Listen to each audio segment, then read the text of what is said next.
క్రీస్తునందు ప్రియమైన దేవుని బిడ్డలందరికీ మన ప్రభువును రక్షకుడైన యేసు క్రీస్తు వారి శ్రేష్టమైన నామంలో శుభములు వందనములు తెలియజేస్తా ఉంటున్నాను. అందరు బాగున్నారా? ఈ 4వ రోజు ఈ ఉపవాస ప్రార్థనకు ప్రేమతో మీ అందరినీ కూడా ఆహ్వానిస్తుంటున్నాము. మనము ప్రార్థన చేసుకుని ఈ 4వ రోజు ఉపవాస ప్రార్థనను మనం ప్రారంభించుకుందాం. అందరూ కండ్లు మూసుకొని తలలు ఉంచినట్లయితే ప్రార్థన చేసుకుందాం. ప్రార్థన. మహాగణుడమైన మా గొప్ప దేవా, నీ ఘనమైన శ్రేష్టమైన నామమునకు కృతజ్ఞత స్తుతులు స్తోత్రములు చెల్లిస్తూ ఉంటున్నాము. గతించిన 3 రోజులు మాకు సహాయకుడిగా ఉండి మమ్మల్ని బలపరిచి మా ప్రార్థనలు ఆలకించి మరి ముఖ్యంగా నాయన మాకు తోడుగా ఉండి ఈ 4వ రోజు ఉపవాస ప్రార్థనలోనికి మీరు మమ్మల్ని నడిపించిన విధానం కొరకు మీకు కృతజ్ఞత స్తుతులు స్తోత్రములు చెల్లిస్తుంటున్నాం. దేవా, ఈ 4వ రోజు ప్రభువా, నీ దాసుని నీ శిలోచారణ మరుగుపరుచుకొని మాకు కావలసిన నీ జీవము గల మాటలను వినిపింపచేయమని ప్రార్థిస్తుంటున్నాం. మనుష్యుడు రొట్టె వలన మాత్రము కాదు, దేవుని నోటి నుండి వచ్చు ప్రతి మాట వలన జీవించడం నీ వాక్యం తెలియజేస్తుంది. ప్రభువా, నీ మాట అనేకులను ప్రభువా అది బ్రతికించేదిగా, బలహీనులను ప్రభువా బలపరిచేదిగా, రోగగ్రస్తులను స్వస్థపరిచేదిగా ప్రభువా సహాయం చేయండి. ఎంతమంది అయితే ఈ ప్రార్థనలు బిడ్డలు ఏకీభవిస్తుంటున్నారో వారి అక్కరలు మీరు తీర్చండి, వారి అవసరతలు తీర్చండి, వారి కన్నీటిని తండ్రి తుడచండి ప్రభువా. వారి దుఃఖమును నాట్యముగా మార్చండి ప్రభువా, వారి అంగలార్పును ప్రభువా నాట్యముగా మార్చండి ప్రభువా. వారికి ఉన్న ప్రతి పరిస్థితిని మీరు చక్కబెట్టమని ప్రార్థన చేస్తుంటున్నాం. నువ్వు మా జీవితానికి చాలిన దేవుడు ప్రభువా, నీలాంటి గొప్ప దేవుడు ఎవరు లేరు ప్రభువా. తండ్రి, సమస్తము చేయగలిగిన సమర్థుడవయ్యా. ఈ ఉపవాస ప్రార్థనలు బిడ్డలు తండ్రి దేని కొరకు ఎదురు చూస్తున్నారో, వేటి కొరకు ఆశిస్తుంటున్నారో అవన్నీ కూడా బిడ్డల పట్ల ప్రభు మీరు దయచేయబోతున్నందుకు నీకు స్తోత్రాలు ప్రభువా. ప్రార్థన ఆలకించు దేవుడు నాయన, నీకు స్తోత్రాలు ప్రభువా. ప్రత్యేకమైన కృప బిడ్డల మీద ఉంచమని ప్రార్థిస్తుంటున్నాం. ఈ 2025వ తండ్రి సంవత్సరంలో బిడ్డలకు ప్రభు మీరు ఇచ్చిన వాగ్దానాలను మీరు నెరవేర్చండి తండ్రి, స్థిరపరచండి. వారి జీవితాలలో బలమైన కార్యాలు మీరు జరిగించండి. ప్రత్యేకంగా ప్రభు ఎంతమంది అయితే ఆర్థికంగా వెనుకబడి ఉంటున్నారో, ఆర్థికమైన అప్పుల సమస్యలు అనే ఊబిలో ప్రభు చిక్కుకొని ఉన్నారు ప్రభు, ఆ సమస్యలలో నుండి ఆ ఊబిలలో నుండి బిడ్డలు మీరు లేవనెత్తమని ప్రార్థన చేస్తుంటున్నాం.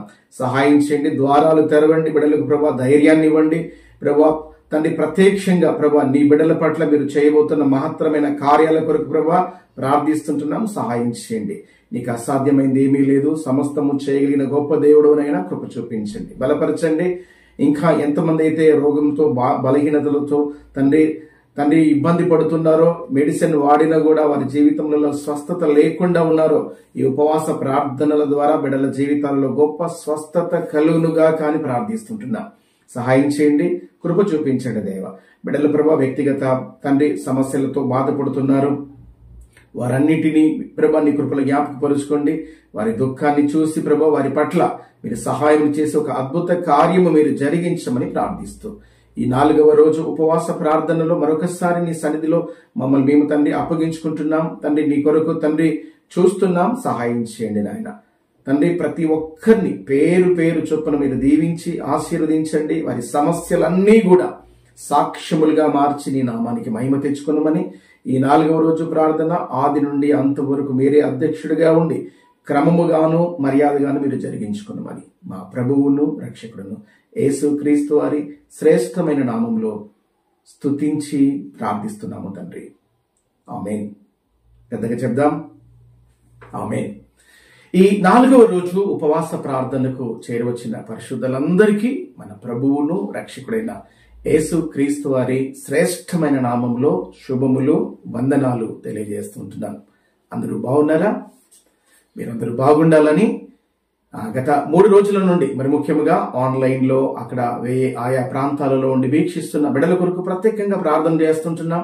కొంతమంది ఫోన్ కాల్స్ ద్వారా, కొంతమంది వాట్సాప్ ద్వారా వారి ప్రార్థన అవసరతలు తెలియజేశారు. వారి కొరకు ప్రత్యేకంగా మేము ప్రార్థిస్తున్నామని, తప్పకుండా దేవుడు వారి ప్రార్థన అవసరతలను సాక్ష్యాలుగా మారుస్తాడని ఒక బలమైన విశ్వాసంతో మీకు ఈ మాట తెలియజేస్తున్నాం. చింతించొద్దు, తప్పకుండా తగిన సమయమున దేవుడు మీ పట్ల కార్యము జరిగిస్తాడు. ఆమేన్. Praise the lord.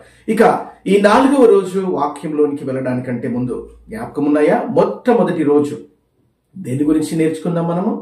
వాక్యము అనే పునాది మీద మనం కట్టబడాలి. ఈ నా మాటలు విని వాటి చొప్పున చేయు ప్రతి వాడు బండ మీద తన ఇల్లును కట్టుకొనిన బుద్ధిమంతుని పోలి ఉండును. వానలు కురిసెను, వరదలు వచ్చెను, తుఫాను బలముగా ఆ ఇంటిని కొట్టగా ఆ ఇంటి పునాది బండ మీద ఉన్న కారణమును బట్టి అది ఏమీ కాలేదు. వింటున్నారా? అది నిలబడింది. ఎన్ని తుఫానులైనా దేవుని వాక్యమును మీరు ఆధారం చేసుకుని బ్రతకగలిగితే, వాక్యం అనే పునాది మీద మీ జీవితాన్ని, మీ ఆధ్యాత్మిక స్థితిని మీరు కట్టుకోగలిగితే, ఎన్ని పరిస్థితులైనా, ఎన్ని శ్రమలైనా, ఎన్ని పోరాటాలైనా ఖచ్చితంగా, మరి ముఖ్యంగా దేవుడు మిమ్మల్ని ప్రొటెక్ట్ చేస్తాడు. మీరు కదిలిపోరు, కదిలించబడరు. అందుకే బైబిల్ తెలియజేస్తుందని తెలుసా, దేవుని మీద మీరు కట్టబడినప్పుడు దేవుడే మీ బరువు బాధ్యత చూసుకుంటాడు. వింటున్నారా? కాబట్టి మనం ఏ విధముగా మన ఆత్మీయ జీవితాన్ని కట్టుకుంటున్నామో మనము చూసుకోవాలని మొట్టమొదటి రోజు మీకు జ్ఞాపకం చేశాను. దానికి గాను అనుబంధ వాక్యంగా మీకు ఏమి నేర్పించామంటే అపోస్తుల బోధ. ఈ బోధ కాక పరిశుద్ధులకు ఒక్కసారి అప్పగింపబడిన బోధ నిమిత్తం మీరందరూ కూడా పోరాడాలని, దాని కొరకు మనమందరము కూడా పోరాడాలని, దాన్ని సంపాదించుకొని నిత్యత్వంలో, నిత్య రాజ్యంలోనికి మనము సదాకాలము ప్రభువుతో ఉండుటకు ఈ భూమి మీద మన ఆత్మీయ జీవితాన్ని సరైన రీతిలో దేవుని వాక్యం అనే పునాది మీద కట్టుకోవాలని మనం నేర్చుకున్నాం. దానికి ఏమని పేరు పెట్టామంటే అపోస్తుల బోధ. ఎందుకు? వేరే బోధలు లేవా? వేరే బోధలు ఉన్నాయి, కానీ ఈ భూ సంబంధమైనవి. దేవుడు అప్పగించిన బోధ, గమనించండి, దేవుడు అప్పగించిన బోధ ఇహమందు పరమందు దేవుని బిడ్డలారా అది నిత్యత్వం ఉంటుంది. ఎందుకంటే దేవుని బోధ కాకుండా కడవరి రోజులలో అనేకమైన రకాల బోధలు వినబడుతున్నాయి. ఆ బోధల వైపుకు వెళ్ళకండి.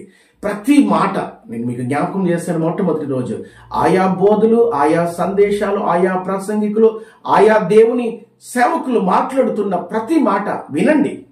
బైబిల్ తెలియజేస్తుంది, సమస్తమును పరీక్షించి మేలైన దానిని చేపట్టండి. ఎందుకో తెలుసా? రాబో నిత్యత్వంలో నీవు ఉండాలంటే నీవు ఇప్పుడు ఏదైతే చూస్ చేసుకుంటున్నావో, ఏదైతే నిర్ణయించుకుంటున్నావో, దేని మీద కట్టబడుతున్నావో అదే నేను నిత్యత్వంలో దేవుని ఎదుట నిలవబెడుతుంది. Praise the lord. కాబట్టి లోకముతో రాజీ పడకుండా దేవుడు పరిశుద్ధులకు అప్పగించిన అపోస్తుల బోధలో మీరుండాలని మొట్టమొదటిసారి మనందరం నేర్చుకున్నాం. Praise the lord. ఆ బోధలో ఉన్నప్పుడు జాగ్రత్త, అంటే దేవుని వాక్యానుసారంగా ఉన్నప్పుడు మనం ఎక్కడ ఉండాలి? ఆ వాక్యానుసారంగా మారు మనసు, నీటి బాప్తిస్మం, పరిశుద్ధాత్మ నింపుదల, వేరుబాటు జీవితం, ఇవన్నీ మనం చూసాం. మీరు మొదటి రోజు, ఒకవేళ ఈ రోజు కొత్తగా వచ్చినట్లయితే మొదటి రోజు మన యూట్యూబ్ ఛానల్లో ఉంటుంది. ఆ డే 1 ఫాస్టింగ్ ప్రేయర్స్ లో ఆ సెర్మన్స్ మీరు వినండి. విశ్వాసంలో మీరు స్థిరపరచబడండి. ప్రభు మిమ్మల్ని దీవించును గాక. అలాగున మనం రెండవ రోజు ఏం చూసాము? దేవుడు కాలములను, సమయములను నీ కొరకు మారుస్తాడు. తన తండ్రి ఆధీనములో ఉన్నాయి. నీ పట్ల దేవుడు ఒక కార్యం జరిగించాలని ఒక సాధారణమైన గృహిణిని లేక ఒక సాధారణమైన మహిళను దేవుడు ఒక అసాధారణమైన పని కొరకు ఎలా నిలబెట్టి వాడుకున్నాడో మనము రెండవ రోజు దెబోరా జీవితంలో నుండి మనం చూసాం. విన్నారా? దెబోరా, అలాగా దెబోరాను వాడుకొనుటకు గల కారణం ఏంటి? దెబోరా దేవుని సన్నిధిలో ఉండింది.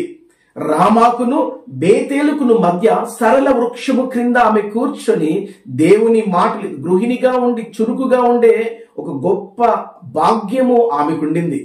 నీతిమంతుడైన క్రీస్తు యొద్ద ఉన్నప్పుడు, దేవుని సన్నిధిలో ఉన్నప్పుడు దేవుడు ఎవరినైనా వాడుకోగల సమర్థుడు.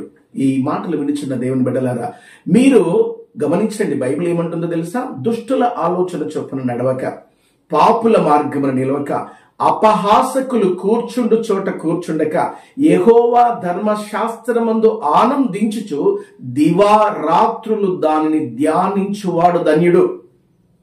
వింటున్నారా? అపహాసకులు కూర్చుండే చోట కూర్చోవద్దు, ఎగతాళి చేసే వాళ్ళ దగ్గర కూర్చోవద్దు. దేవుని సన్నిధిలో నీవు కూర్చుండుట ద్వారా దేవుని వాక్యంలో రాయబడింది, అతడు నీటి కాలువల యోర్ను నాటబడినదై ఆకువాడక తన కాలమందు ఫలమిచ్చు చెట్టు వలె ఉండును, అతడు చేయునదంతయు సఫలమగును. చెప్పండి, అతడు చేయునదంతయో సఫలమగును. నీవు చేయునదంతయో సఫలమగును. నీవు చేయిన ప్రతి పని సఫలము కావాలంటే దేవుని సన్నిధిలోనే నీవు ఉండాలి అన్న సంగతి రెండవ రోజు మనం నేర్చుకున్నాం. దేవుని సన్నిధిలోనే సంపూర్ణ సంతోషము కలదు. Praise the lord. ఇక్కడ దేవుని సన్నిధిలోనే సంపూర్ణ సంతోషం. లోకంలో తాత్కాలికమైన ఆనందం ఉంటుంది, లోకంలో తాత్కాలికమైన సుఖం ఉంటుంది. మోసపోవద్దు. దేవుడిచ్చే సంతోషం, దేవుడిచ్చే సమాధానం, దేవుడిచ్చే ఆనందం అది నిత్యత్వం ఉంటుంది. దేవుని బిడ్డలారా, అది సదాకాలం ఉంటుంది, శాశ్వత కాలం ఉంటుంది. వింటున్నారా? దేవుని సన్నిధిలో ఉన్నప్పుడు దేవుడు నీ పట్ల ఎనలేని సంతోషాన్ని, ఎనలేని ఆనందాన్ని దేవుడు దయచేస్తాడు. కాబట్టి మీరు రెండవ రోజు మనం ఏం నేర్చుకున్నామంటే, దేవుని సన్నిధిలో ఉండుట ద్వారా ఒక బలమైన పనికి పురుషులైనా, స్త్రీలైనా, పిల్లలైనా, ఎవరినైనా దేవుడు వాడుకోగల సమర్థుడు అన్న సంగతిని మనం నేర్చుకున్నాం. వింటున్నారా? కాబట్టి దేవుని సన్నిధిలో నిలవండి, దేవుని సన్నిధిలో ఉండండి, దేవుని కొరకు బ్రతకండి. దేవుడు మిమ్మల్ని దీవిస్తాడు. Praise the lord. అలాగే ఇక మూడవ రోజు మనం ఏం చూసామంటే, దేవుడు తగిన సమయంలో నీ పట్ల పనిచేస్తాడు. దేవుని సన్నిధిలో నీ ఉండడం నేర్చుకోగలిగితే రైట్ టైంలో దేవుడు నీ పట్ల కార్యం జరిగిస్తాడు. తగిన సమయంలో దేవుడు నీ ఎడల కార్యం జరిగిస్తాడు. దేవుడు అన్యాయస్తుడు కాదు. God is never too late. దేవుడు ఆలస్యం చేసేవాడు కాదు. చాలాసార్లు మనకి ఏమనిపిస్తుందంటే, ఆలస్యం జరుగుతుందేమో, ఆలస్యం అయిపోతుంది అనుకుంటాం. దేవుని బిడ్డలారా, తొందరపడకండి, తొందరపడవద్దు. దేవుడు రైట్ టైంలో నీ పట్ల పనిచేస్తాడు. అందుకే గత పాఠం మనం ఏం చూసామంటే, తగిన సమయంలో దేవుడు నీ పట్ల కార్యం జరిగిస్తాడు. Praise the lord. తగిన సమయం. దేని కొరకు నువ్వు ప్రార్థిస్తున్నావో, దేని కొరకు అంగలారుస్తున్నావో, దేని కొరకు నువ్వు ఎదురు చూస్తున్నావో, చెప్పుకోలేని సమస్యలు, మానవుణ్ణి కృంగదీసే సమస్యలు చెప్పనా? 1 ఆరోగ్యం, 2 ఆర్థిక పరిస్థితులు, 3 కుటుంబ సమస్యలు. వింటున్నారా?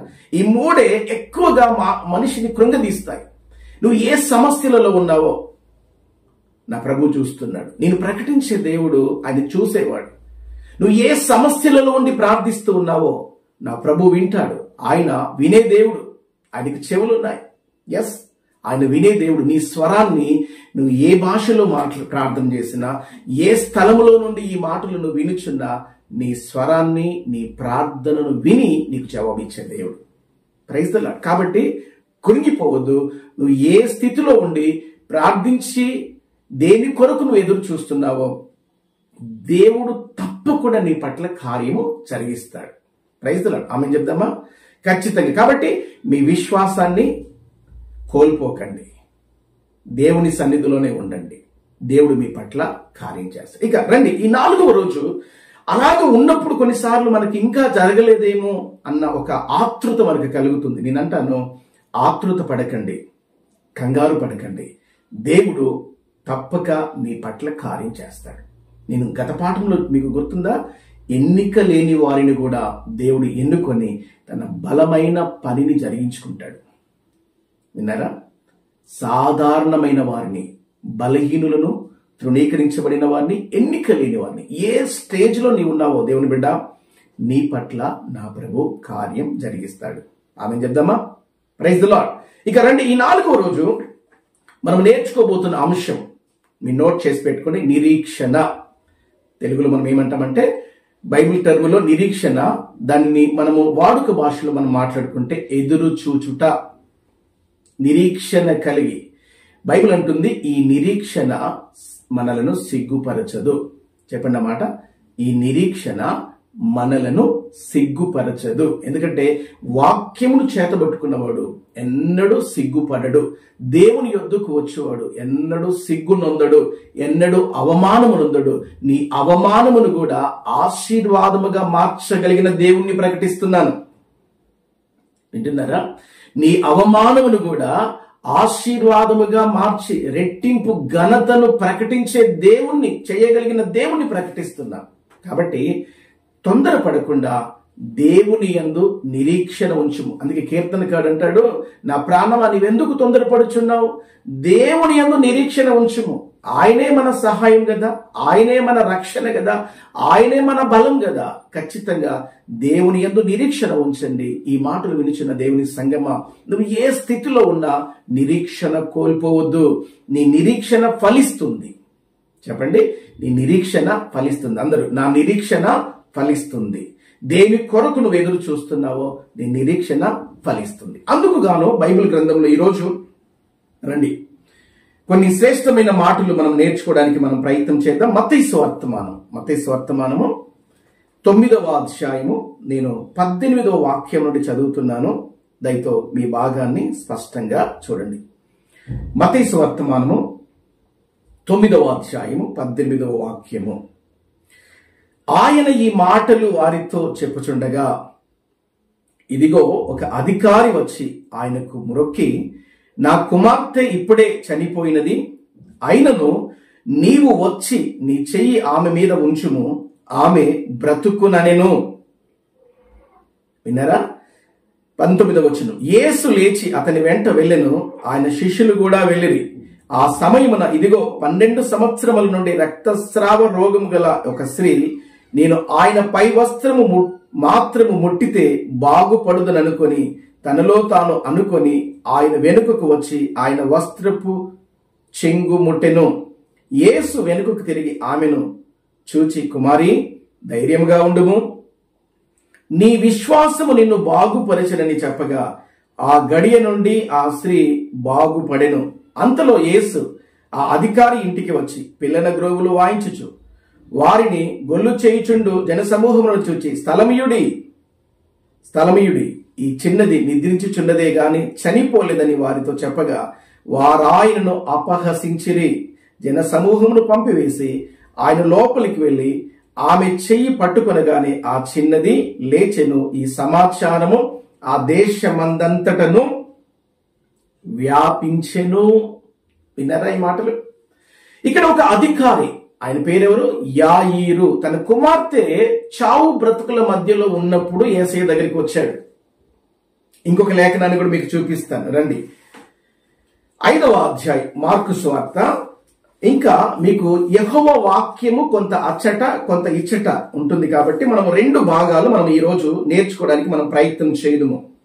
ఆమె కుమార్తెకు చూడండి, 5వ అధ్యాయము నేనే చదువుతున్నాను. 35వ అధ్యాయము మార్కు సువార్త.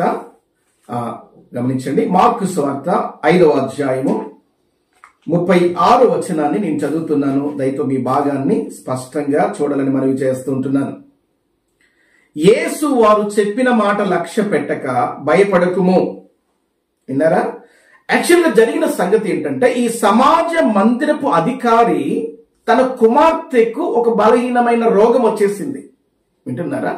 రోగం వచ్చినప్పుడు ఈ అధికారి యేసయ్య వద్దకు వచ్చాడు. అయ్యా, నా కుమార్తె చావడానికి సిద్ధమై ఉన్నది, నా కుమార్తెకు బలహీనమైన రోగం వచ్చేసింది, కాబట్టి నీవు వచ్చేసి నా కుమార్తెను ముడితే నా కుమార్తె రోగం నుండి నాకు స్వస్థత దొరుకుతుందని ఆయన తలంచుకున్నాడు. విన్నారా? గమనించండి. అయితే గమనించండి, ఈలోగా యేసయ్య ఆయన యొద్దకు వెళ్ళాలని అనుకున్నాడు గాని మధ్యలో 12 సంవత్సరాల రక్తస్రావ రోగముతో బాధపడుచున్న ఒక తల్లి ఆయన యొద్దకు వచ్చి ఆయన వస్త్రపు చెంగును ముట్టింది. ఆమె బాగైపోయిన తర్వాత ఈయన సడన్ గా యాక్చువల్గా ఎమర్జెన్సీగా ఈ అధికారి అయిన యాయీరు ఇంటికి ఈయన వెళ్ళాలి. ఎందుకంటే చావు బ్రతుకుల మధ్యలో తన కుమార్తె ఉండింది. యేసయ్యను తీసుకువెళ్దామని యాయీరు అధికారి వచ్చాడు. కానీ మధ్యలో ఈ 12 సంవత్సరాల రక్తస్రావముతో బాధపడుతున్న ఆ తల్లి ఈ జన సమూహంలో యేసయ్య యొద్దకు వచ్చి ఆయన వస్త్రపు చెంగును ముట్టుకున్నప్పుడు ఆమె బాగైపోయింది. యేసయ్య నిజానికి ఈ యాయీరు ఇంటికి వెళ్లాల్సింది, కానీ యేసయ్య వెంటనే వెళ్ళలేదు. ఈలోగా ఆ తల్లి తన పరిస్థితి నుండి లేక తన రక్తస్రావ రోగం నుండి బాగుపడటం చూసిన తర్వాత ప్రభు అన్నాడు, ఇదిగో నాలో నుండి ప్రభావం వెడలిపోయింది. ప్రభుకు తెలుసు నాలో నుండి ప్రభావం వెళ్ళిపోయింది, ఎవరు నా వస్త్రపు చెంగును ముట్టారు అని యేసయ్య మాట్లాడడం మనం అక్కడ చూస్తాం. దేవుని బిడ్డలారా, ఆ మార్కు సువార్త మీరు చదవండి. అప్పుడు ఆ తల్లి, అయ్యా నేనే ముట్టానయ్యా, నీ వస్త్రపు చెంగును ముట్టాను, నా పరిస్థితి ఇది అన్నప్పుడు దేవుని బిడ్డలారా గమనించండి, అక్కడ అందరూ వాస్తవానికి యేసయ్య అధికారి మాట విని ఎమర్జెన్సీగా ఆయన దగ్గరికి వెళ్ళి ఆయన కుమార్తెను ముట్టి బాగు చేయాలి. నిజంగా యాయిరు కూడా బహుశా అలాగనే అనుకున్నాడు. కానీ ఈ మధ్యలో ఈ 12 సంవత్సరాల రక్తస్రావంతో రోగంతో బాధపడుతున్న ఆ తల్లి వచ్చి ముట్టినప్పుడు ఆమె ముట్టడం మాత్రమే కాదు, బాగైపోయిన తర్వాత ఆమె తన సాక్ష్యాన్ని అక్కడే రోడ్డు మీదనే పంచుకుంటుంది. ఇదిగో 12 సంవత్సరాల నేను బాధపడుతున్నాను, నేను చాలా వైద్యుల చుట్టూ తిరిగాను, ఎక్కడ నాకు బాగవలేదు, చాలా మెడిసిన్ వాడాను, నాకున్న డబ్బంతా కూడా ఖర్చు పెట్టుకున్నాను, నాకు ఎక్కడ స్వస్థత దొరకలేదు. అయితే నా యేసయ్య దగ్గర వచ్చినప్పుడు ఆయన వస్త్రపు చెంగును ముట్టినప్పుడు నేను బాగైపోయానని తన సాక్ష్యాన్ని పంచుకుంటుంది. ఇప్పుడు జాగ్రత్తగా వినండి. ఇప్పుడు నేను చెప్పబోయే అంశం 12 సంవత్సరాల రక్తస్రావ రోగం కలిగిన స్త్రీ కాదు. ఈ సంగతిని వింటున్నప్పుడు యాయీరు అంటే ఆ సమాజపు మందిరపు అధికారి ఇంటి నుండి కొంతమంది వచ్చారు. ఆయన ఇంకా మాట్లాడుతున్నాడు. ఈ తల్లి బాగైంది, మాట్లాడుతుంది. ఈ మాట్లాడుతున్నప్పుడు యేసయ్య ఆ తల్లితో మాట్లాడుతున్నాడు, జనసమూహం అంతా చూస్తున్నారు. అయితే ఈలోగా ఆ సమాజ మందిరపు అధికారి వద్ద నుండి కొంతమంది వచ్చారు. చూద్దాం ఆ మాటలు. 35వ వచనం. ఆయన ఇంకనూ మాట్లాడుచుండగా సమాజపు మందిరపు అధికారి ఇంటి నుండి కొందరు వచ్చి, నీ కుమార్తె చనిపోయినది, నీవిక బోధకుని ఎందుకు శ్రమ పెట్టుదువు. విన్నారా? వారు వచ్చేసి ఒక మాట అంటున్నారు, ఇంకెందుకు బోధకుడితో మనకేం పని లేదు, అసలు ఎమర్జెన్సీగా చావు బ్రతుకుల మధ్యలో ఉన్నప్పుడు ఆయన వచ్చేసి ప్రార్థన చేస్తే ఏదైనా బాగవుతుందని మనం అనుకున్నాం. కానీ ఇక ఆయన వచ్చినా ఏం ప్రయోజనం లేదు, ఇక బోధకుని శ్రమ పెట్టకండి, నీ కుమార్తె చనిపోయింది, ఇక జరగవలసిన కార్యక్రమాలు ఏదైతే ఉందో దాని కొరకు వెళ్దాం పదండి అన్న రీతిగా సమాచారం తీసుకొచ్చారు. అప్పుడు యేసయ్య అన్న మాట ఏంటో తెలుసు దేవుని బిడ్డలారా. చూడండి మీరు మార్కు సువార్త 5వ అధ్యాయం 36వ వచనాన్ని చదువుతున్నాను, గమనించండి దేవుని బిడ్డలారా. 36వ వచనం. యేసు వారు చెప్పిన మాట లక్ష్య పెట్టక భయపడకుము, నమ్మిక మాత్రం ఉంచుమని సమాజపు మందిరపు అధికారితో చెప్పాను. అక్కడ సెంటెన్స్ క్లోజ్ కాలే, నేను క్లోజ్ చేస్తున్నాను. ఈ వార్త ఇంటి దగ్గర నుండి వచ్చిన ఆ వార్త యేసయ్య కూడా విన్నాడు. అయితే యేసయ్య ఏమంటున్నాడు తెలుసా? ఇదిగో అధికారితో, ఇదిగో అధికారి యాయిరు, వారి మాట లక్ష్య పెట్టకు, నమ్మిక మాత్రం ఉంచుము. దేని విషయంలో? కుమార్తె చనిపోయింది, రోగంతో ఉన్నప్పుడు ఒకవేళ వెళ్తే బాగోయేదేమో, కానీ ఇప్పుడు చనిపోయిన తర్వాత ప్రభు అంటున్నాడు నమ్మిక మాత్రం ఉంచుము. ఇప్పుడు చూడండి యాయిరు పరిస్థితి ఎలా ఉంటుందో. అరే ప్రభువా, నువ్వు సమయానికి నేను పిలిస్తే వస్తే బాగుండు, నా కూతురు బాగుపడేది. కానీ ఇప్పుడు ఆ గోల్డెన్ అవర్స్ ఏదైతే ఉందో, రైట్ టైంలో మనము హాస్పిటల్కి వెళ్ళేటప్పుడు చూస్తాం కదా, కొన్నిసార్లు అయ్యే కొంచెం ముందు తీసుకొస్తే బాగుండండి, కొంత ముందు తీసుకొస్తే బాగుండండి, కొంత ఆలస్యం జరిగిందండి, కొంత ఆలస్యం జరుగుట వలన ఇక మేమేం చేయలేం. గోల్డెన్ అవర్స్ తన జీవితంలో మిస్ అయ్యాయి. ఎందుకు మిస్ అయ్యాయి? ఈ గోల్డెన్ అవర్స్ లో 12 సంవత్సరాల రక్తస్రావం రోగం కలిగిన ఆ స్త్రీ వచ్చేసింది. ఆమె రాకపోతే ముందే యేసయ్య వచ్చేవాడు. కానీ ఆమెను కూడా బైబిల్ తెలియజేస్తుంది, నా యొద్దకు వచ్చు వారిని ఎంత మాత్రము త్రోసి వేయనని ప్రభు చెప్తున్నాడు. నువ్వు ఏ స్థితిలో ఉన్నా, ఏ పరిస్థితిలో ఉన్నా, ఏ కష్టంలో ఉన్నా, ఏ దుఃఖంలో ఉన్నా, ఏ రోగంలో ఉన్నా, ఎలాంటి సిచ్యువేషన్ లో ఉన్నా దేవుని చెంతకు నువ్వు రాగలిగితే నీ పట్ల నా ప్రభు కార్యము చేయుటకు సమర్థుడు. నమ్మితే దేవునికి స్తోత్రం చెప్పు. ఈ రాత్రి కాలం దేవుని బిడ్డలారా, నీ పట్ల నా ప్రభు కార్యం చేయబోతున్నాడు. ఎవరైనా కావచ్చు, నువ్వు ఎక్కడ నుండి ఈ మాటలు వింటున్నావో నాకు తెలియదు, కానీ నా ప్రభు నీ పట్ల ఒక ప్రణాళిక కలిగి ఉన్నాడు.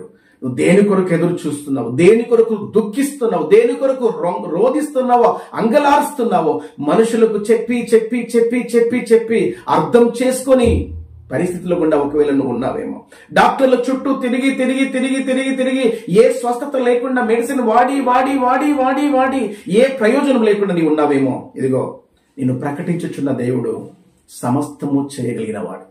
Praise the lord. జరిగిపోయింది, దాటిపోయింది, గోల్డెన్ అవర్స్ మిస్ అయ్యాయని ఆయన అనుకున్నాడేమో, కానీ ప్రభువుకు అంతా తెలుసు. తొందరపడకండి, పరిస్థితులను చూసి కలవరపడకండి, టెన్షన్ పడకండి. ఇప్పుడు ప్రభు అన్న మాట మీద చూడండి, ఆ సమాజపు అధికారి ఎంత, ఇటు సొంతవారు, ఇటు యేసయ్య, ఎవరి మాట నమ్మాలి? ఇప్పుడు ఏం చేయాలి? ఈ రెండింటి మధ్య ఆయన ఎలాంటి నిర్ణయం తీసుకోవాలి? అయితే బైబిల్ తెలియజేస్తుంది, వారి మాట ఆయన లక్ష్య పెట్టలేదండి. ఆ పరిస్థితిని బట్టి కృంగిపోలే యాయీరు. వింటున్నారా దేవుని బిడ్డలారా? పరిస్థితిని బట్టి, ఈ మరణ వార్త వినబడిన తర్వాత కూడా ఈ అధికారి యాయీరు కృంగిపోలే. ఈనాడు పరిస్థితిని బట్టి కృంగిపోతున్నావేమో, అయితే ప్రభు ఇస్తున్న మాట, భయపడకుము, నమ్మిక మాత్రం ఉంచు, భయపడొద్దు. ఆయన మాట ఇచ్చి నెరవేర్చేవాడు. ఆయన మాట ద్వారా, యెహోవా మాట చొప్పున, ఆయన మాట ద్వారా సమస్తము చేయగలిగిన సమర్థుడు. Praise the lord. ఆయన మాట ద్వారా సమస్తము చేయగలిగిన గొప్ప దేవుడు. ఆయన మాట మాత్రం సెలవిస్తే చాలు. అవునండి, ఆయన మాట మీద చూడండి, యాయీరు పరిస్థితిని బట్టి కృంగిపోలే. ఇక్కడ 3 సంగతులు మీకు చెప్తాను. ఈ వార్త వినబడిన తర్వాత నిరాశ. ఇంకేంటి ప్రయోజనం? నిరాశ ఎప్పుడు చెందుతామండి? ఏమీ లేనప్పుడు, నిరాశలో. అయితే ఒకవైపు నిరాశ, ఒకవైపు యేసయ్య మాట మీద నిరీక్షణ.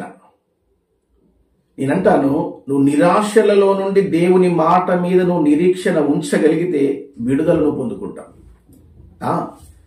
నిరాశలో కృంగిపోవద్దు. దేవుని మాట మీద నువ్వు నమ్మకం ఉంచడం నేర్చుకో. జస్ట్ బిలీవ్, నమ్మిక మాత్రం ఉంచు, అంతే. ఈ యాయీరు చేసిన పని ఈరోజు నీవు నేను మనము చేయగలిగితే, దేవుని బిడ్డలారా, నీ పరిస్థితిని బట్టి విడుదల చూస్తావు, బలమైన కార్యాలు చూస్తావు. నిరాశలో ఆయన కృంగిపోలే, పరిస్థితిని బట్టి కృంగిపోలే. దేవుని బిడ్డలారా, నిరాశ నిరీక్షణలోనికి తీసుకెళ్ళింది, నిరీక్షణ విడుదల కార్యం జరిగించింది. దేవుని బిడ్డలారా గమనించండి. వింటున్నారా? యాయీరు అనే మాటకు అర్థం తెలుసా మీకు? యాయీరు అనగా యెహోవా వెలిగించువాడు. విన్నారా? ఈ దేవుడు, గమనించండి, నీ జీవితాన్ని వెలిగిస్తాడు. నీ నిరీక్షణ కోల్పోకండి. నిరాశలో ఉన్నారేమో, నిట్టూర్పులలో ఉన్నారేమో, అంగలార్పులలో ఉన్నారేమో, మనుషుల మాటలు విని విని విని విసిగిపోయారేమో. అయితే దేవుని మాట మీద నమ్మకం ఉంచండి, దేవుని మాట మీద విశ్వాసం ఉంచండి, దేవుని మాట మీద నిలబడండి. నీ జీవితంలో, అవునయ్యా, నువ్వు మాట ఇచ్చి నెరవేర్చే దేవుడు, నేను నమ్ముతున్నాను ప్రభువా.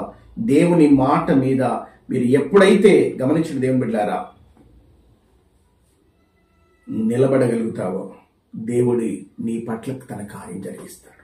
ఇక్కడ కొన్ని లేఖనాలు మీ దృష్టికి నేను తీసుకువస్తాను. తనకు ఏకైక కుమార్తె, తనకు ఎదురైన సమస్య మీ అందరికీ తెలుసు. బైబిల్ ఏమంటుంది? ఏకైక ముద్దుల కుమార్తె, ఏకైక కుమార్తె జబ్బు పడిపోయింది. ఈ సమస్య, అందరి జీవితాలలో సమస్యలు వస్తాయి, అందరి జీవితాలలో రోగాలు వస్తాయి, అందరి జీవితాలలో ప్రాబ్లమ్స్ వస్తాయి. అయితే ఈ సమస్య, తన సమస్యలో యాయీరు జీవితంలో మనం నేర్చుకోవాల్సిన గొప్ప పాఠాలు ఏంటో తెలుస్తుంది ఏమిటారా? తన సమస్యలలో యేసయ్యను వెతికాడు. తన సమస్యలలో యేసయ్యను వెతికిన యాయీరు, ఆ మాట రాసేసుకోండి. తన సమస్యలలో, తన ప్రాబ్లంలో యేసయ్యను వెతికాడు. నా సమస్య యేసయ్య దగ్గరికి తీసుకువెళ్తే, నా సమస్య యేసయ్య దగ్గరికి తీసుకువెళ్తే ఆయన పరిష్కారం చేస్తాడు. నా ప్రాబ్లం ఆయన సొల్యూషన్ చేస్తాడు. నా ప్రాబ్లాన్ని ఆయనే పరిష్కారం చేస్తాడు. యేసయ్య దగ్గరికి వెళ్తే నాకు బాగవుతుంది, నా ప్రాబ్లం నుండి నాకు విడుదల దొరుకుతుందని యాయీరు నమ్మగలిగాడు. వింటున్నారు ఈ మాటలు? ఈరోజు నీ సమస్య ఏంటో, ఈరోజు నీ ప్రాబ్లం ఏంటో, నీ సమస్యలో ఎవరిని వెతుకుతున్నావు? నీ సమస్యలో వేటి మీద నిరీక్షణ ఉంచుతున్నావు? నీ సమస్యలో, నీ సమస్యను బట్టి నిట్టూర్పులు విడిచి నిరాశలలో కృంగిపోతున్నావా? లేక నీ సమస్యలలో ప్రభువును వెతకగలుగుతున్నావా? అయితే దేవుని వాక్యం రాయబడుతుంది, సమస్యలో ఉన్నప్పుడు యాయీరు దేవుని వెతికాడు. వెతికేమని ఆయన దగ్గరికి వచ్చి నమస్కారం చేశాడు. అవునండి, అధికారాన్ని పక్కన పెట్టాడు. నీ పొజిషన్ అక్కడికి రాదు, నీ పరిస్థితి అక్కడికి రాదు. తన స్థితిని పక్కన పెట్టి యేసయ్యను తన సమస్యలలో వెతికాడు. యేసును వెతికాడు. యేసయ్యను వెతకడం మాత్రమే కాదు, గమనించండి, మీరు మత్తయి సువార్తలో రాయబడిన మాటలు, యేసును మ్రొక్కాడు ఆయన. యేసు పాదములను ఆశ్రయించిన యాయీరు. విన్నారా? ఎవరిని ఆశ్రయించాడు? యేసు పాదములను. దేవుని పాదాల చెంత వచ్చాడు. ఈనాడు నువ్వు ఏ సమస్యలలో ఉన్నావో దేవుని పాదాల చెంతకి రా. ఏ సమస్యలలో ఉన్నావో వాళ్ళ కాళ్ళు వీళ్ళ కాళ్ళు మనుషులను బ్రతిలాడడం కంటే దేవుని పాదాలు పట్టుకో, ప్రాబ్లం క్లియర్ అయిపోతుంది. అక్కడ ఇక్కడ ఎందుకు పరిగెత్తుతావు?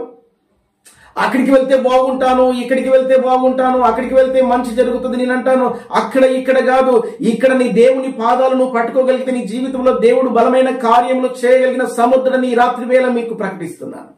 ఎస్, మన సమస్యలలో మనుషులను వెతక్కండి, మన సమస్యలలో మనుషులను నమ్ముకోకండి. మీ సమస్యలలో దేవుని నమ్ముకోండి, దేవుని పాదాలను ఆశ్రయించండి.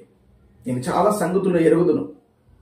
మీరు హాస్పిటల్కి వెళ్తే కొల్లలుగా బలహీనమైనగా ఉంటున్న పేషెంట్స్ పడే బాధ ఏంటి తెలుసా? పేషెంట్ తరపున ఉన్న అటెండర్స్ ఉంటారు కదా, వాళ్ళ తరపున వచ్చిన బంధువులు ఒకటే, అయ్యా ఎంత ఖర్చు అయినా పర్వాలా, ఒకటి. రెండు, కాళ్ళ వేలబడతారు. ఎందుకు? ఈ ప్రాబ్లం నుండి మీరు ట్రీట్మెంట్ ఇవ్వాలి. అన్ని ట్రీట్మెంట్లు వల్ల మనుషులు బ్రతికితే, ఈనాడు కరోనా మనం చూసాం కదండి. ఈనాడు గమనించండి, ఒకవేళ అన్ని ట్రీట్మెంట్లకు, ఒకవేళ డాక్టర్లు చేసే ట్రీట్మెంట్స్ కి మనుషులందరూ బ్రతికితే ఇంకా మిగతా వాళ్ళందరూ చనిపోతున్నారు. డాక్టర్లు చెప్పే మాట ఏంటో తెలుసా? నేను ఒక డాక్టర్ దగ్గరికి వెళ్ళినప్పుడు నేను చూశాను, ఆయన దగ్గర నేను మాత్రమే ట్రీట్మెంట్ చేస్తాను, నేను వైద్యం చేస్తాను, ఆయన క్యూర్ చేస్తాడు. ఎస్, దేవుడే స్వస్థపరుస్తాడు. నేనంటాను, దేవుడు ఒకవేళ స్వస్థపరచకపోతే ఏ డాక్టర్ల కాళ్ళు పట్టుకున్న ప్రయోజనం లేదండి. నేనంటాను, ఈ డాక్టర్ల దగ్గరికి వెళ్ళొద్దని నేను చెప్పట్లే, అవసరతను బట్టి వెళ్ళండి. అయితే యేసయ్య మాత్రము బాగు చేస్తే అది ఎప్పటికీ నీ జీవితంలో స్వస్థతగా మిగిలిపోతుంది. యేసు పాదాలను ఆశ్రయించిన యాయీరు జీవితంలో ఒకటి నేర్చుకున్నాడు. నా కష్టములో, నా సమస్యలలో దేవుని వెతికాడు. దేవుని బిడ్డ, నీ సమస్యలలో ఎవరిని వెతుకుతున్నావు? వారుంటే బాగుండు, వీరుంటే బాగుండు. ఎందుకు మనుషుల మీద ఆధారపడతాం? దేవునిపై ఆధారపడు. దేవుని నిన్ను నిలబెడతాడు. మనుషుల వైపు చూడకు, నీ సమస్యలలో దేవుని వైపు చూడు. కార్యమును సఫలము చేయగలిగిన దేవుడు ఆయన.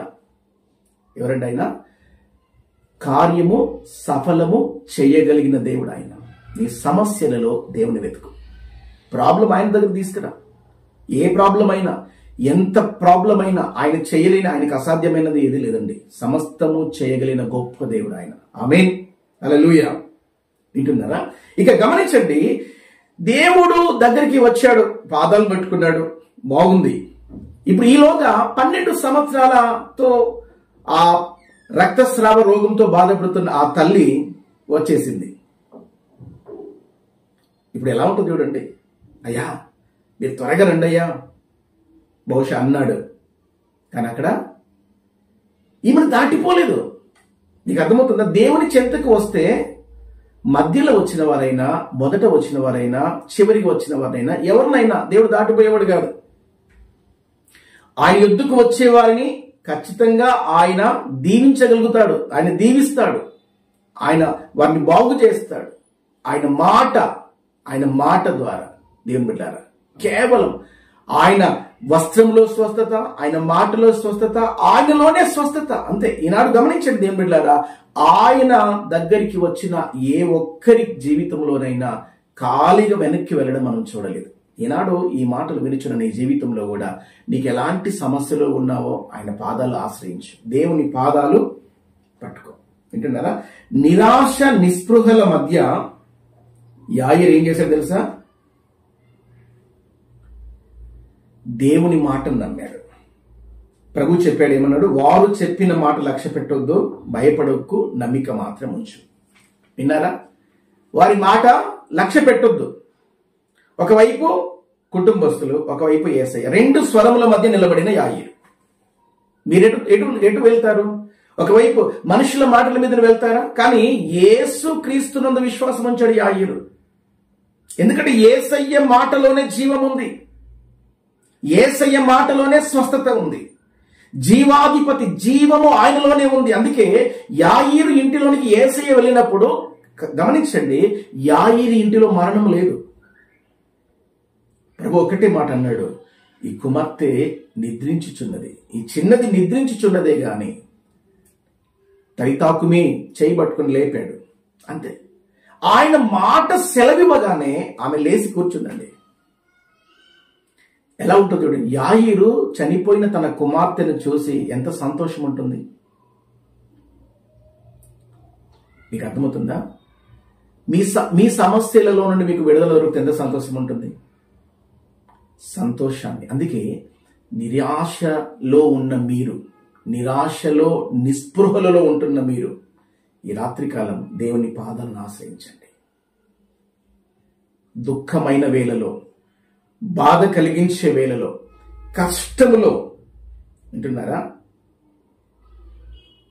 కీర్తనకాడు అంటాడు, నా జీవితంలో దుఃఖం కలిగినప్పుడు, బాధలో నేనున్నప్పుడు, కష్టంలో నేనున్నప్పుడు ప్రభు వైపే నేను చూస్తున్నాను. ఎందుకంటే నా తలను ఎత్తువాడు ఆయనే. దేవుని బిడ్డ, నీ తలను ఎత్తే దేవుడు ఆయన. ఎస్, నిన్ను ప్రక్కన పెట్టే దేవుడు కాదు, నీ పరిస్థితిని మార్చే దేవుడు. కాబట్టి నిరీక్షణ ఉంచు. ఈ నిరీక్షణ మనలను సిగ్గుపరచదు. చెప్పండి, ఈ నిరీక్షణ మనలను సిగ్గుపరచదు. దేవుని మాటను నమ్మి నిరీక్షణ ఉంచాడు. నిరీక్షణ విడుదలలోకి నడిపించింది.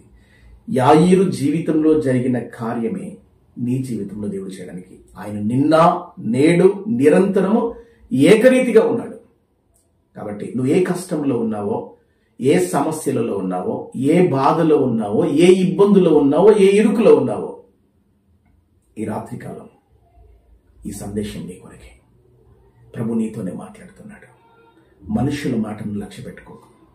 ప్రభు మాట మీద విశ్వాసం ఉంచు. ప్రభు నీ పట్ల బలమైన కార్యం జరిగిస్తాడు.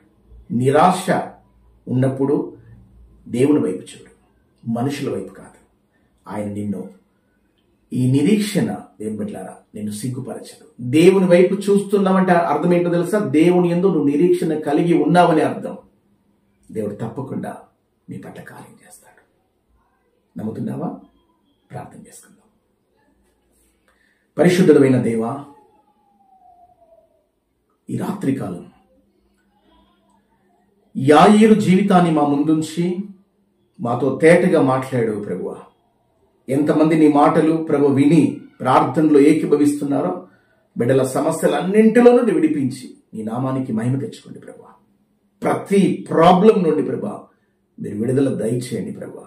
గొప్పగా బిడ్డల నీ కృపలో జ్ఞాపకపరచుకొని ప్రతి సమస్యను సాక్ష్యముగా మార్చి